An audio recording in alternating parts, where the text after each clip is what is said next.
Thank you for joining us for CBN NewsWatch. I'm Ephraim Graham. Iranian protests continued for a 6th day throughout Iran. So far, at least 20 people have been killed in the protests. As Chris Mitchell reports from Jerusalem, both President Trump and Israeli Prime Minister Benjamin Netanyahu have encouraged the demonstrations, calling for the end of the Islamic regime.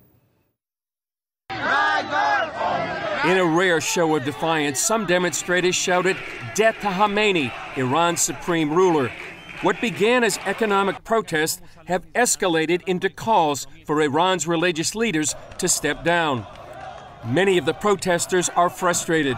Youth unemployment is at nearly 30%, and Iran is spending billions of dollars in foreign interventions in Iraq and Syria.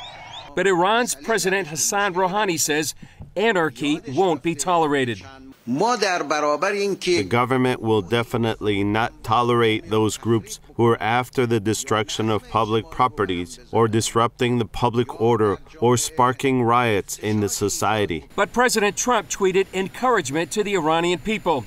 He said Iran is failing at every level despite the terrible deal made with them by the Obama administration. The great Iranian people have been repressed for many years. They are hungry for food and for freedom. Along with human rights, the wealth of Iran is being looted. Time for change. Trump's support of the demonstrators and condemnation of Iran's leaders contrast sharply to President Obama's reaction in 2009. He remained silent when millions of Iranians took to the streets to protest a presidential election that many Iranians believe was rigged by the regime. Iran's President Rouhani claimed that Israel is behind the protest. Israeli Prime Minister Benjamin Netanyahu called that claim laughable and explained why he believes Iranians are pouring into the streets. They seek freedom, they seek justice, they seek the basic liberties that have been denied to them for decades. Iran's cruel regime wastes tens of billions of dollars spreading hate. This money could have built schools and hospitals. No wonder mothers and fathers are marching in the streets. The regime is terrified of them, of their own people. He also blamed Europe for its silence. Sadly, many European governments watch in silence as heroic young Iranians are beaten in the streets. That's just not right. And I, for one, will not stay silent. This regime tries desperately to sow hate between us, but they won't succeed. And when this regime finally falls, and one day it will, Iranians and Israelis will be great friends once again.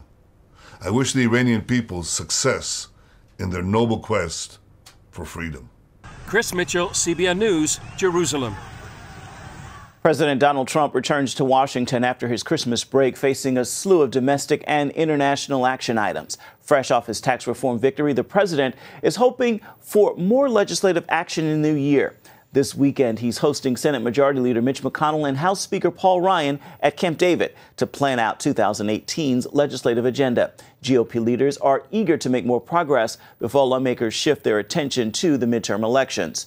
Abroad, the Trump administration continues to focus on North Korea's nuclear aggressions. This week, the president also posted a tweet accusing Pakistan, another nuclear power, of spewing lies and deceit and giving safe harbor to terrorists while taking billions in American aid. South Korea may meet with North Korea as soon as next week to discuss ways to cooperate as the South prepares to host the Winter Olympics. The offer from South Korea came a day after North Korean leader Kim Jong-un delivered his New Year's address and said he's willing to send a delegation to the Olympics. He also repeated nuclear threats against the U.S., saying his country's nuclear forces are now a reality and not a threat. And he keeps a nuclear button on his desk. If the North agrees to the talks, the South will focus first on Olympic cooperation. Then they will try to discuss ways to improve overall ties between those two countries. Some 218 million Americans are feeling the bite from a blast of Arctic cold temperatures sweeping across the country. From the plains and Midwest into the South and East, forecasters are telling people to brace for more cold air. Our George Thomas has details. 3, 2, 1. It's an event that draws hundreds of people at the beginning of the new year. 2018 was no different, despite the Arctic-like weather. It was painful. painful. My whole body is stinging. I feel like I'm going a little numb, but I'm happy that I did it. Over 1,000 swimmers braved frigid temperatures to welcome the new year by leaping into the Atlantic Ocean for the annual Coney Island Polar Bear Plunge. It was exhilarating, invigorating, and everything all above. I mean, it's a good way to start the year. Temperature here, only 17 degrees. But New York isn't the only place feeling the Arctic blast. Bone-chilling cold has gripped Virginia Beach, like it has much of the country, breaking century-old records. In fact, on New Year's Day, the average temperature across nearly two-thirds of America was a frigid 11 degrees. Some school districts in Massachusetts are even delaying opening school this week because of the extreme weather. Most of our children walk to school, the majority of them walk to school, and a lot of them are not prepared for this type of weather. In Oswego County, New York, whiteout conditions as residents brace for up to a foot of snow tonight. This on the top of the 3 feet of snow dumped on the area last week. Even some folks in the south are feeling the deep freeze. In Texarkana, Arkansas, some water fountains are frozen solid. In Cape Girardeau, Missouri, single-digit temps there saw ice chunks floating down the mighty Mississippi River. Firefighters battling this house fire in Lincoln, Nebraska in negative 10-degree temperatures, spraying water that quickly turned to ice. And there was this scene in the Dallas-Fort Worth area Sunday, a police officer slipping on the ice, then narrowly missing being hit by a sliding car. The extreme cold has killed at least 5 people. The National Weather Service has wind chill advisories and warnings stretching from the plains and Midwest into the south and east. Forecasters say brace for another blast of cold air later in the week, likely breaking more daily records and sending wind chills to dangerously cold levels. George Thomas, CBN News. Recreational marijuana is now legal in California. The state launched the new industry yesterday. Roughly 100 shops have managed to get their state licenses so far, with over 1,000 shop license applications still pending. State and area governments expect sales to bring in $1 billion in tax revenue every year. You have to be 21 or older to purchase marijuana legally in the state. Still ahead, ISIS is recruiting and training children to do the unthinkable, and they're using social media apps that your children may already have on their phones. The deadly appeal of what's called jihadi cool. The story's coming up after this.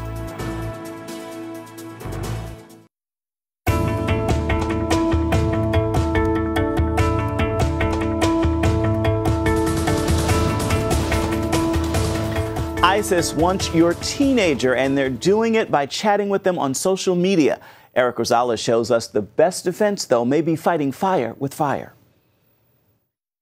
This is an ordinary baseball field where 15-year-old American boys dream of doing what they do in the major leagues, hitting a home run. But in other parts of the world, dreams like these are dashed by a darker reality, one that involves preying on young kids and training them to do the unthinkable.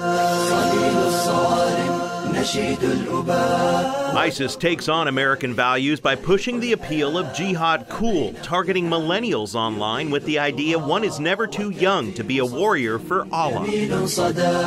She was shown how to hold a gun in Nablus in Palestine. Dr. Ann Speckhard runs the International Center for the Study of Violent Extremism. The psychologist has written several books on ISIS, interviewing more than 500 terrorists as part of her research. In the last 2 years, she's captured ISIS defectors on camera denouncing the terror group. The person's hands are tied, so he pulled his hair back and sawed across his neck until he was beheaded.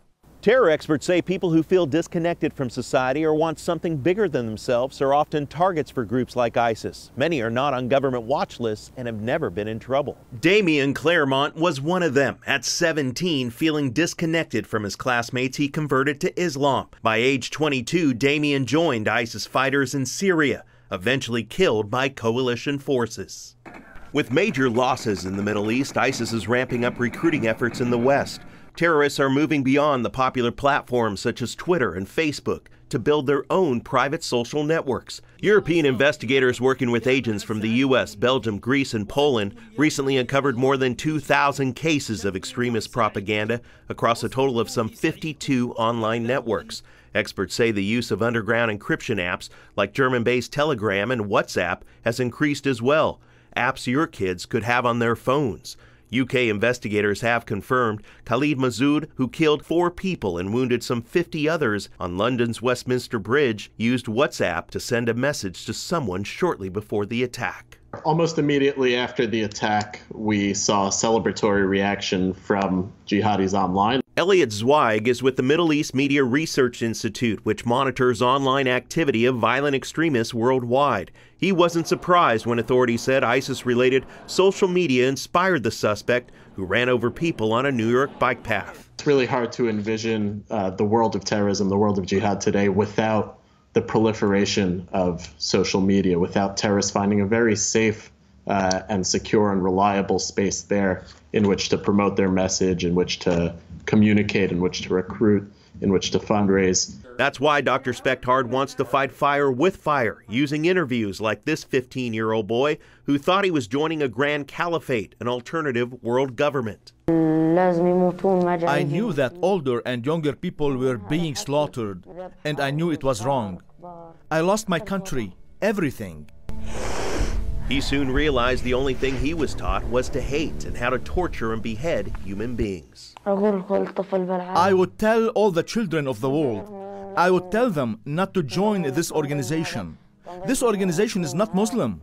They're the infidels.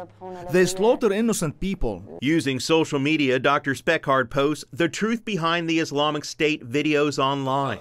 So far, Speckhardt has produced 15 videos featuring the graphic and emotional testimonies of some 63 ISIS defectors. Translated into 35 different languages, law enforcement officers, counselors, and even imams across 4 continents are using these videos to prevent people from joining ISIS. We were told that a little 13-year-old in London was hell-bent on going to Raqqa, and his counselor couldn't talk him out of it. And that counselor told me, Anne, I showed him your video, and it flipped him. The U.S. military has even launched an aggressive cyber war campaign against the Islamic State in Iraq and Syria.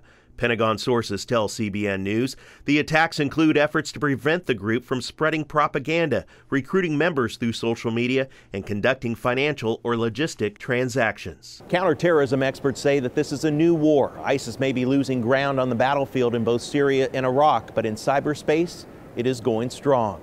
Eric Rosales, CBN News, Washington. Groundbreaking research into the minds of Alzheimer's patients. See what's slowing down the disease and restoring minds.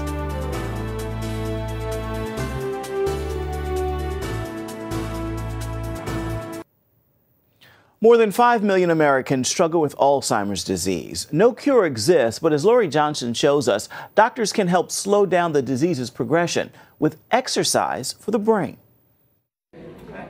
Alzheimer's patients undergo mind training here at Carrick Brain Center.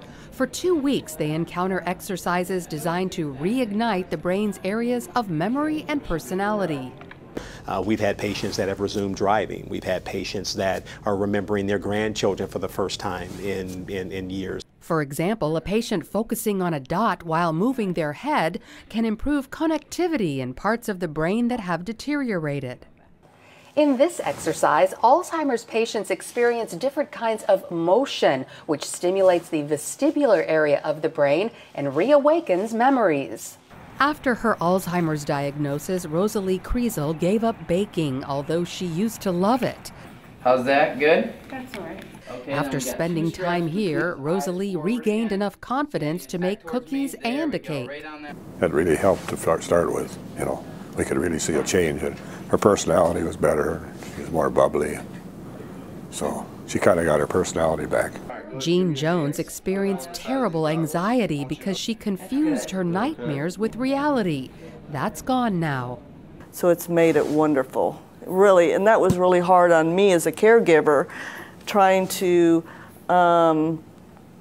be understanding with that and explaining to her 15 to 20 times a day that that's not really what happened, that was just a dream that you had.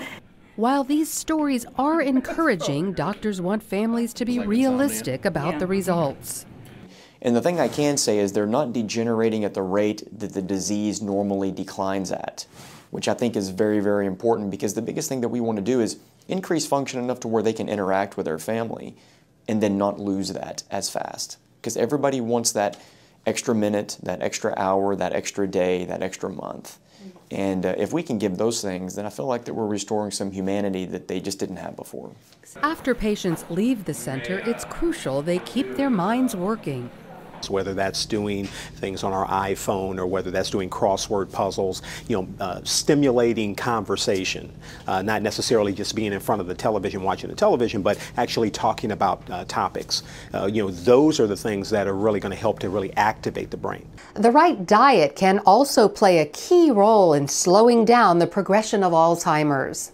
Well, a good brain diet is usually pretty low in grains. So a lot of the processing and chemicals and other things that we use to allow us to take grains from the field into the supermarket and keep it alive, so some of those things are just not, very good for the brain. In addition to grains, patients should steer clear of packaged foods containing trans fats. Research from the University of Oregon shows that people who consume trans fats, also called hydrogenated oils, perform worse on thinking and memory tests, plus had smaller brains. We know that in Alzheimer's disease that the brain shrinks at an accelerated pace as the disease and pathology spreads to a certain part of the brain. But if you have a larger brain and more brain tissue, you might have a reserve to handle that pathology better. Scientists discovered the people with the larger brains ate diets high in vitamins B, C, D, E, and fish oil. Some Alzheimer's patients experience symptom reversal by taking coconut oil. This discovery came when Dr. Mary Newport worked with her husband, Steve, who has Alzheimer's. First, he drew this picture of a clock. After 2 weeks on coconut oil, he drew this version.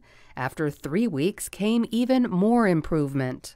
She included this and other research in her book, The Coconut Oil and Low Carb Solution for Alzheimer's, Parkinson's, and Other Diseases. Dr. Newport believes some patients have what she calls type 3 diabetes. This entails an insulin problem that prevents brain cells from getting needed glucose. She says coconut oil provides an alternate energy source known as ketone bodies that feed the brain cells. I do have a collection now of almost 220 reports, mostly from caregivers and some from the person themselves, reporting that they saw improvement after they started taking coconut oil. In addition to mental stimulation and a healthy diet, Alzheimer's patients seem to benefit from a stable home life. That means minimizing chaos, keeping household items in the same place, and sticking to routines. If you're adding a lot of new things into the environment, that can be a challenge for patients who are having memory issues. While lifestyle changes don't cure Alzheimer's, they can slow down the progression of the disease, which means more precious time with loved ones. Lori Johnson, CBN News. Medical progress, quite good to see. Stay with us. There's much more of CBN NewsWatch coming up right after this.